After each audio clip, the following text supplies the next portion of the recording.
नमस्ते, प्रणाम। और आज एक बहुत ही प्यारा भाई मेरा जो श्याम सुंदर हैं, जो कि म्यूजिक डायरेक्टर हैं, उनका बर्थडे है।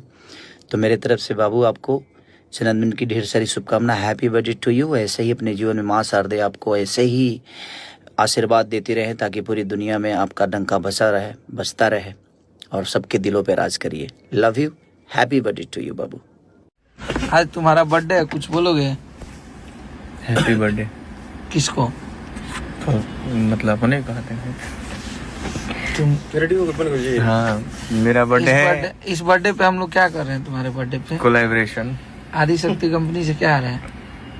एक बहुत अच्छा गाना होता है, बहुत तगड़ा लेके आ रहा है। 5 साल बाद गाना आवता है हमारे कंपनी से, आता ना धूर छोड़ा देवे के बाकी खाली ये लोग को। आप लोग को ऐसा ही अपडेट सबसे पहले मिलेगा। दोस्तों, आप लोग इस चैनल को सब्सक्राइब नहीं किया, सब्सक्राइब कर ले। आप लोग वीडियो को अंत जरूर देखें और आप लोग के लिए मिलते हैं नेक्स्ट वीडियो में। दोस्तों, धन्यवाद।